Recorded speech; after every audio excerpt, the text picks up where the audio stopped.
Días, buenas tardes, buenas noches y como siempre, bienvenidos a nuestro Jardín del Alma. En nuestro programa, como siempre, yo muy bien acompañada. Y en estos momentos me acompaña un gran escritor y persona que llegó a España, en Barcelona, 2017. Y a mi lado tengo a Horacio Herrera. Horacio, buenas tardes. Buenas tardes, María. Bien, os tengo que presentar que cuando nos conocimos en el 2019, él me trajo varios libros, El Apocado, Escribas y Meretrices, en aquel momento, ¿no? Sí. Y ahora hay un libro muy especial que es Sacarse el cuerpo. Pero yo quisiera contaros algo más. Horacio Herrera, como ensayista, trabaja la lírica, la poesía.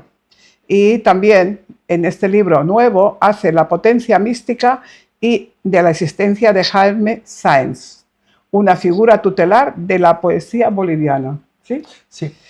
¿Por qué Un te gran enamoraste? escritor boliviano. ¿Y cómo te enamoraste de este hombre para ti? Tenía contactos literarios y de pintores, era amigo de varios grupos en Bolivia, en la capital, La Paz.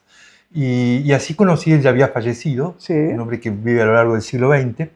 Cuando yo viajo a La Paz, él ya no estaba, y me empecé a interesar por su obra. Y así es como conocí todo su corpus, que es poético, narrativo, todo su ensayos, trabajo, y todos entonces empezaste a investigar y creaste este libro. Sí, me llamaron, se cumplió el centenario hace en el año 2021, el centenario del nacimiento de él. Entonces, los herederos me pidieron, como sabían que conocía la obra de él, un pequeño ensayo. Y yo en ese momento hice un pequeño ensayo que de alguna manera ya lo tenía escrito para un prólogo que me habían pedido antes, y bueno, salió en el sitio oficial. Y de ese corpus, digamos, de ese pequeño ensayo, microensayo, se fue conformando este libro, que es un libro de poemas, pero es un libro intergenérico, por decirlo así. Es un híbrido. Yo por lo que he estado investigando, porque claro, para entrevistarte a ti hay que ponerse un poco a investigar para que nos podamos orientar a quien nos está escuchando. Tú en este libro no estás imitando, sino que convocas e invocas. Y también vas haciendo un hilado de contrapuntos, resonancias profundas con los fantasmas que habitan la paz, la muerte, y este personaje importante que es el Aparapita, en un delirio etílico como forma de conocimiento, ¿correcto? Sí. Ahí este es el personaje principal del libro, ¿no? Sí, el personaje principal es Sáenz, o sea, el escritor. Bueno, donde yo tomo los temas fundamentales, por eso se llama 7 noches, lo divido en 7 capítulos, cada uno de los temas fundamentales, y a su vez, después de desarrollar lo de él, como en una especie de diálogo poético, pongo lo mío. O sea, es un diálogo, ¿no? Yo pretendo que sea un diálogo. Tú hablas con esa persona que ya no está. De tú a tú. De tú a tú. ¿No? De escritor a escritor. Está muy bien, ¿no? Eso, sí. Eso ¿Recibiste información del más allá? ¿O qué? ¿Tuviste esa conversación del más allá? No. Fue muy del más aquí. O sea, es la obra de él y la acotación mía, lo que yo le agrego, pero que se va transformando en un corpus, creo yo, modestamente, tan importante como el de Sáenz. Y el libro gira sobre ese contrapunto. Uno de los personajes es el Aparapita, sí. El Aparapita en el idioma quechua, que se habla mucho por los indios de Bolivia, sobre todo de La Paz, ese era lo que se diría un mozo de cuerdas. El mozo de cuerdas era un señor que cargaba, era un indio que cargaba mucho peso y lograba mudar, dice Sáenz, lograba mudar casas enteras a sus espaldas. Porque creo que Aparapita en quechua algo así como hombro o omóplato. Él cargaba, hacía como un gran saco y por medio de ataduras lograba arrastrar todo esto. Y era un personaje muy noble este indio porque era muy pobre, pero a su vez de una gran dignidad humana. Y Sáenz dice que cuando era muy bebedor, este indio era muy bebedor, y que cuando quería morir o veía que la muerte se acercaba, iba a una taberna y bebía y bailaba hasta sacarse el cuerpo.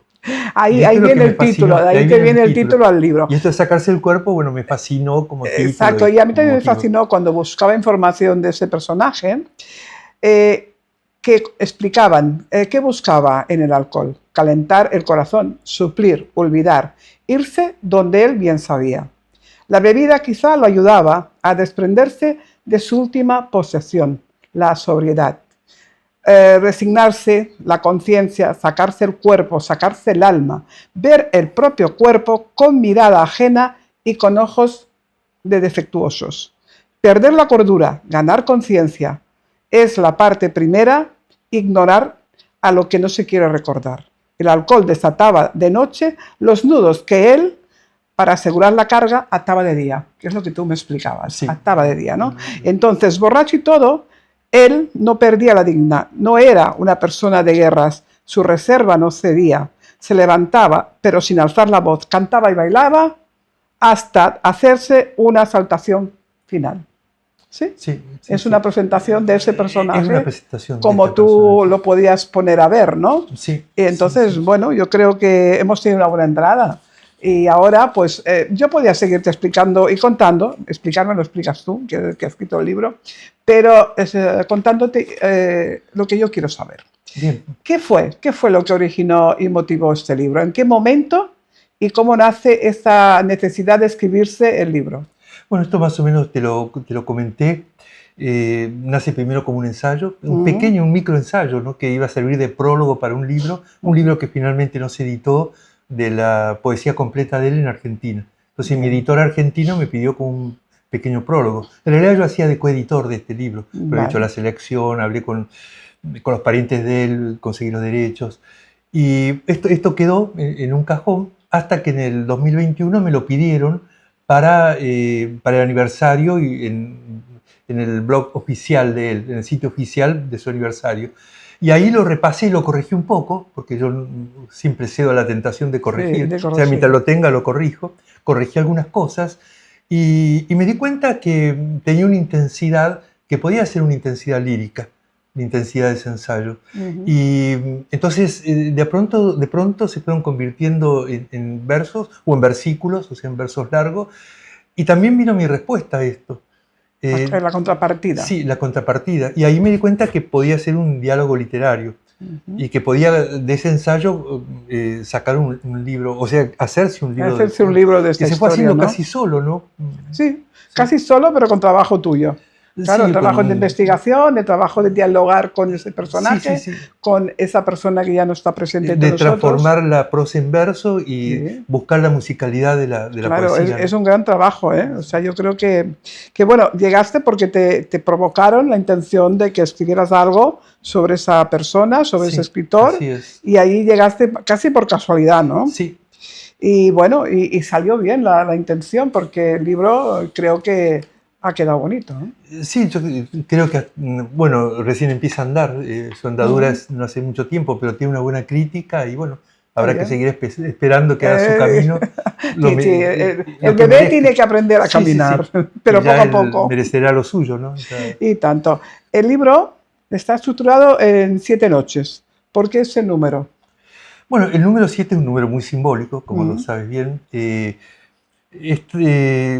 Pero lo primero como un número cultural, ¿no? Porque el número 7 tiene, en la cultura representa mucho, las 7 partidas de Alfonso Sabio, las 7 colinas de Roma, los 7 es un número mágico, es un número mágico. 7 sabios de la Grecia antigua, un número mágico, cultural y casi te diría esotéricamente. Sí.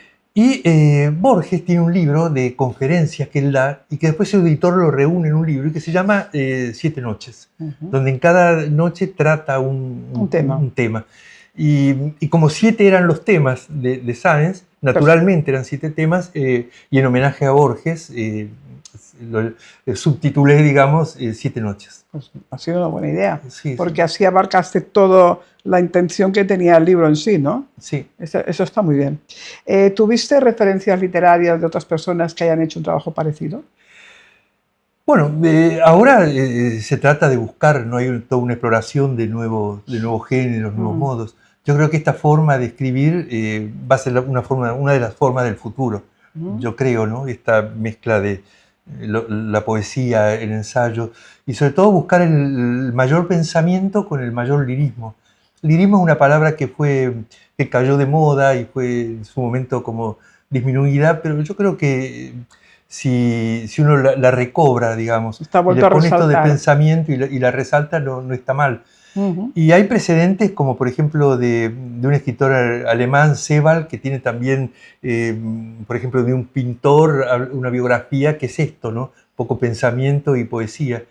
Y también de un escritor, de un poeta italiano que toma un pintor de pre-renacentista y va contando toda una travesía que hace de los Alpes al sur de Italia.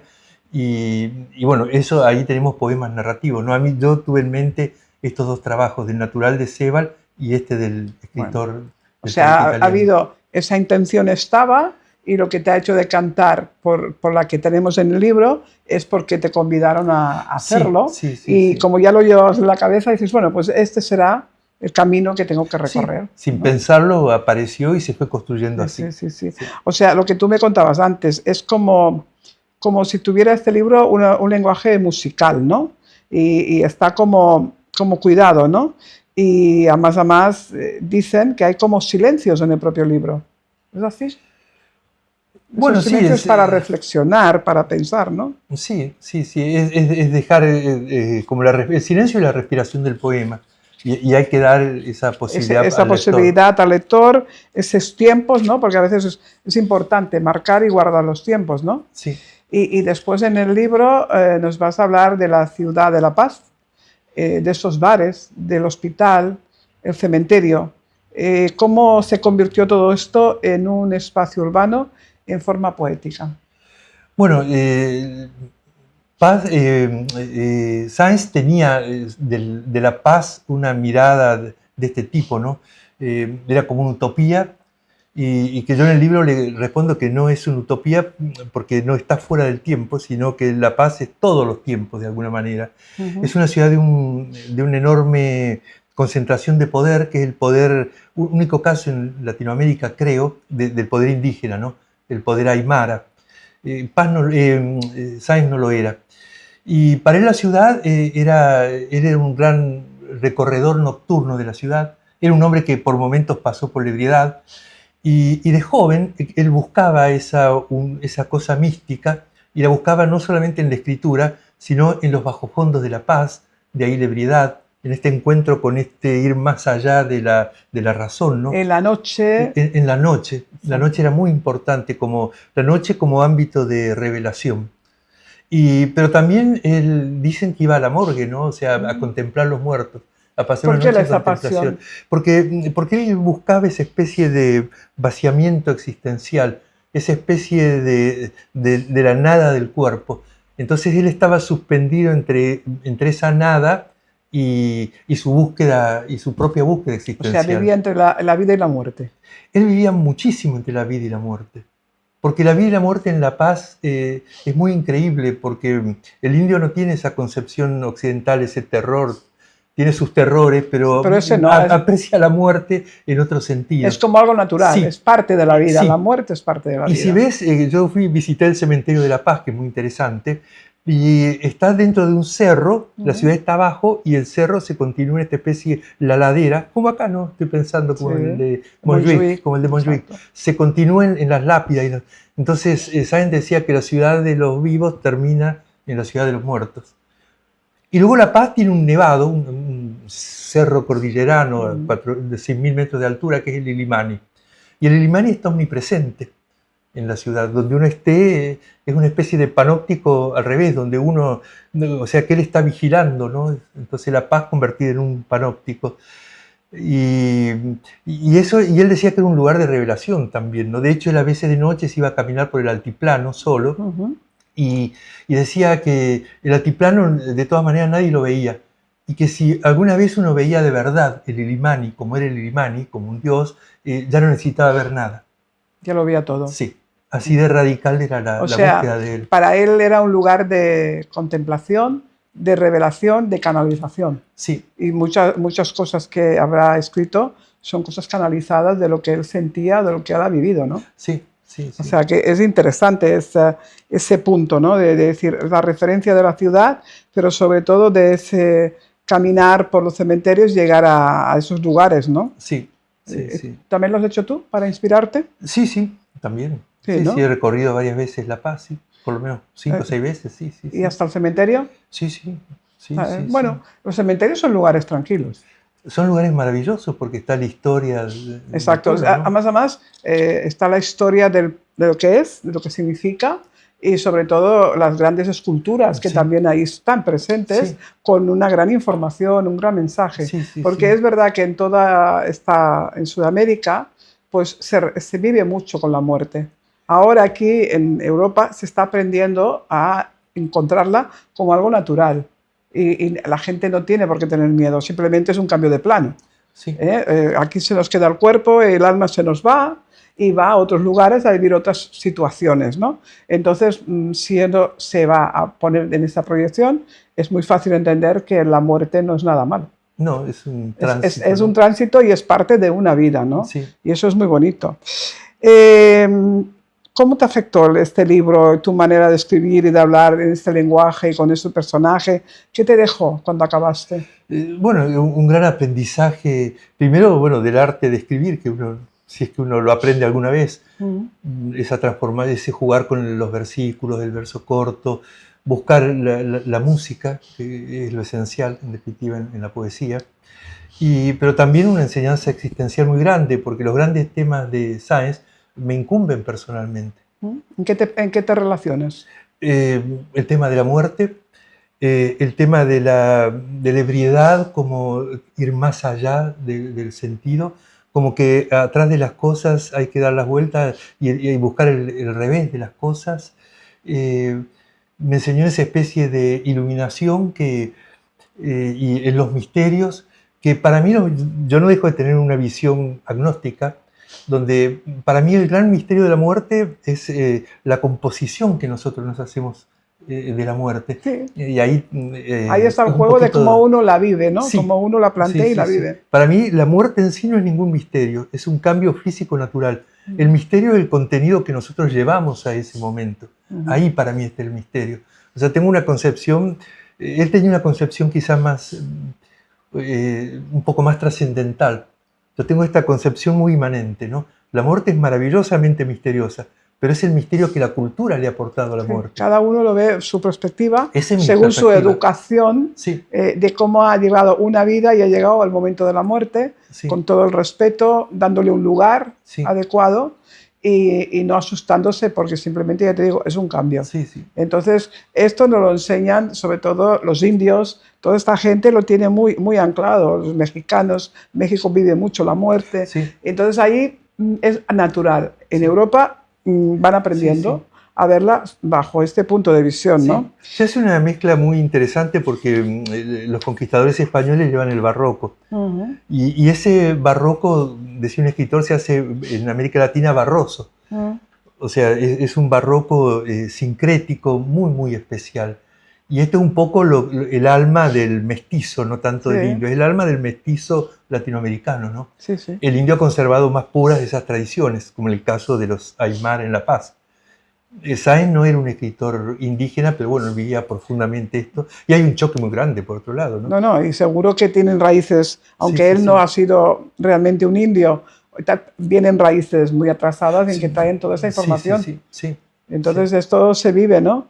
Yo tengo una pregunta así como muy curiosa. ¿Por qué la poesía? ¿Qué significa hacer poesía y escribir poesía? ¿Por qué no otro tipo de literatura?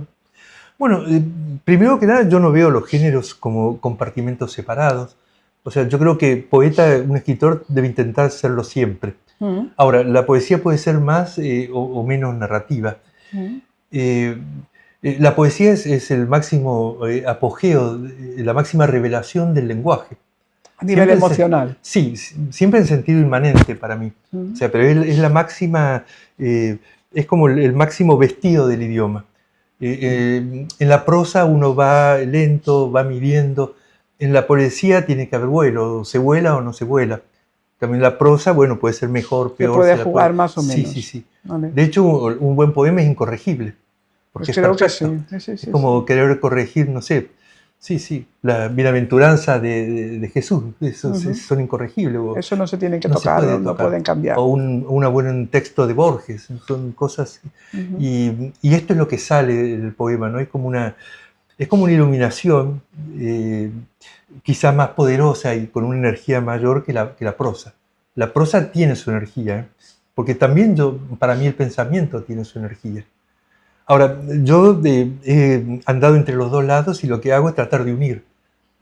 O sea, la prosa y la poesía. De unir la máxima intensidad de la poesía con el máximo pensamiento, por lo menos asequible a mí, y transformar eso en poesía. Sí, en lograr un estilo, ¿no? Es un estilo propio, está muy bien, pero a mí me encanta la poesía, pero siempre le veo contrapunto que el poeta siempre está en un punto triste. ¿Es así el sentimiento? Lo que pasa es que como que la melancolía es más poética. O sea, la alegría es un fin que se acaba en la alegría. Si yo estoy alegre, se acaba en mi gozo de la alegría. Y en ese sentido es más poderosa que la tristeza. Porque la alegría es un fin en sí mismo. O sea, si no le busco otro fin, el estar contento, la alegría o la felicidad. La tristeza tiende a manifestarse en otra cosa. Y en ese punto es más común que haya poemas de la tristeza, ¿no? Hay muy poca poesía de la alegría, por ejemplo. Y tú has cogido el gusto a la parte alegre, ¿no? Bueno, yo tengo las dos partes, la verdad. O sea, sí. Es que yo siempre he sentido que la poesía es un estado del alma. Y es como tú sientes cada momento de tu vida. Si tu vida es alegre y eres muy buen poeta, escribirás alegre. Pero no sé por qué tengo la sensación de que todos los poetas escriben cuando están tristes. Sí. Es que en general es así. Sí. Es así, ¿no? La poesía tiene eso y eso la limita un poco a veces, ¿no? Pero tiene eso que es el estado triste y bueno. Y te sale el alma a escribir. Sí. Ahí coges la pluma y escribes, ¿no? Sí. Cuando has hecho este libro, ¿te has imaginado el tipo de lector que llegará a él y por qué? Sí. ¿Qué esperas? Yo me imagino una persona que le interesa un libro netamente literario. O sea, que busca solo el placer de leer algo literario. De leer literario. No es una novela histórica, no es una novela de enseñanza, tiene algunos referentes, no sé, de Limani, pero no es la pretensión esa. La pretensión es el goce, el placer de un lector de literatura, bueno, que le interese seguir este para libro. Que disfrute de la lectura. O sea, no para que empiece a pensar ni a meditar, simplemente que disfrute con lo que tú has transcrito de todo este tema, de todos sus personajes. Y que lo lleve a él quizá una elevación espiritual en el sentido de hacerse cargo de estos temas, que algunos son muy interesantes y bueno. Yo creo que eso será muy interesante, ¿no? ¿Tú sientes que este libro es un cierre de ciclo o hay la posibilidad que abra un nuevo ciclo de obra? Bueno, este libro de alguna manera tiene una tradición en mí, o sea, esta especie de poemas en prosa o en versículos, en Escribas y Meretrices que conversamos la otra vez. Sí. Bueno, tomo el discurso histórico de las meretrices, tomo el discurso moderno de las escort, de las prostitutas modernas.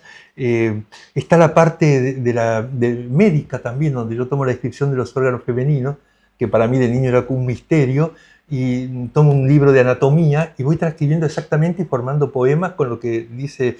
O sea, es este ensayo con los distintos discursos y cómo en el poema meter todos los discursos y ya viene de tiempo.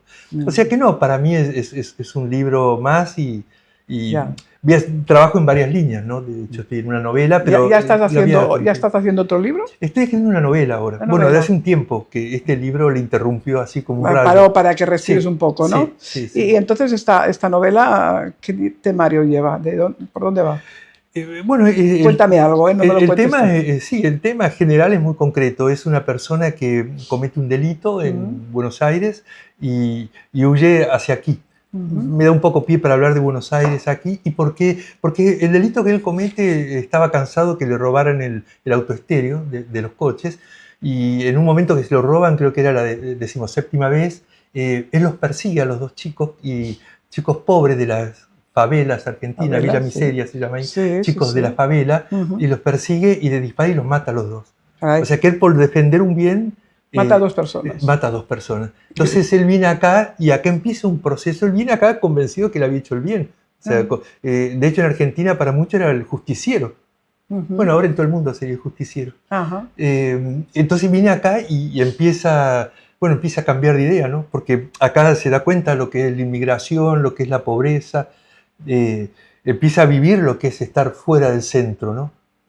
Y ahí empieza, o sea que es un libro, digamos... Será interesante porque vas a dar dos enfoques, el enfoque en Sudamérica y el enfoque de una persona que al llegar a Europa siente y vive diferente. Sí. Y analiza lo mismo que ha pasado bajo otra perspectiva. Lo veo de otra perspectiva. Claro, sí. Yo esto lo entiendo mucho porque yo viví en Brasil. Entonces, igual que Argentina no lo sé, pero en muchos países de Sudamérica el porte de arma es libre, todo el mundo puede llevar un revólver encima y por lo tanto uno siempre lo lleva con la intención de que sea una autodefensa. Sí. Pero en un momento como el personaje que tú describes, alguien ya lo está martirizando y sin pensar saca el arma y dispara. Sí. Y es siempre, en Así todos es. los que han llevado un arma, mi padre era una de las personas que tenía un arma, pues lógicamente siente esa responsabilidad, ese respeto y el miedo a tener que desenfundar en un momento esa arma y las consecuencias que va a traer. Gracias a Dios, eso nunca le pasó a mi padre, esa arma nunca se desfundó para atacar ni para defender, con lo cual ya hemos salido bien de la historia.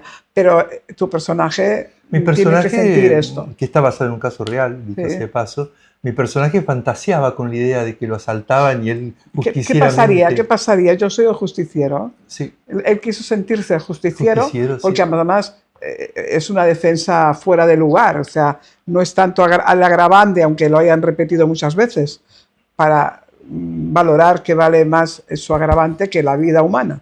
Ahí está el error. O sea que va a ser súper interesante. Yo creo que sí. Yo creo que sí, será muy bueno. Pero este será, buenísimo, el que tenemos en mesa. Y hay que seguir a ese personaje que tú ahí lo expresas, cómo él siente la noche y cómo él va explicando todo lo que acontece también en referencia, ¿no? Sí, así es. O sea, muy bien, ¿no? Me encanta la idea. Muchas gracias. ¿Algo más que contarnos que nos atraiga para que lo sepan los que nos siguen en el canal? ¿Qué les quisieras decir? No, está bien. ¿Está bien presentado? Lo suficiente, creo que ya hemos hablado del libro lo suficiente. Bueno, sí. Ahora lo próximo... Para el próximo libro... Ya tendremos otra me entrevista. Me invitarás seguramente. Seguro. Además el estar aquí es presentar, pero también convidaros a que compréis el libro. Y eso es muy importante para un escritor, que nos compren el libro. Y sobre todo, ¿dónde lo van a encontrar? ¿En Amazon? Sí, por ejemplo. Por ejemplo, es la vía más fácil, ¿eh? Sí, en la Casa del Libro, pero en cualquier librería que lo pidan. También lo pueden buscar y te lo pueden acercar, y eso es muy interesante. ¿Has asistido a alguna feria del libro? No, porque este salió hace poco y este año la editorial Caligrama no tuvo stand. Vale. No, por lo menos la de Madrid no. Pero para el próximo, cuando saques el próximo libro, podrías acercarte a la feria con el próximo, sí, ¿no? Sí, seguramente. Es muy interesante vivir la feria del libro en Barcelona, o yo he vivido 3 ferias del libro en Mataró. Sí. Y las he disfrutado mucho. Sí, son muy interesantes. Son muy interesantes el poder estar allí con la gente, que te pregunten, firmar esos libros, es muy interesante. Es una en Buenos Aires sí he intervenido, en Bolivia también. O sea, ya tienes práctica y experiencia. Sí, porque me llamaban a leer, o encuentros, o presentaciones, o sea, siempre estuviste ahí presente. Bueno, a mí me ha encantado que volvieras a verme y compartir este ratito, y sobre todo, ya os digo, convidaros a que compréis el libro, porque es muy, muy interesante la fórmula en la que él trabaja y escribe, ¿no? Y cada uno tiene ese punto personal, que es lo que nos llama la atención de los escritores, porque cada uno siempre es distinto. Y el mismo escritor, cuando escribe otro tema, por ejemplo, ahora pasará de la poesía al otro libro que se está escribiendo, completamente diferente. Sí. Pero siempre habrá ese enganche en la forma en que tú transmites. Sí. Es muy interesante. Bueno, muchas gracias. Yo te doy las gracias por estar aquí, y a ustedes por estar al otro lado, que sé que nos sigue mucha gente, y lo que os digo siempre, os convido en la próxima. Gracias por estar. Y a ti, gracias por venir. Muchas gracias. De nada.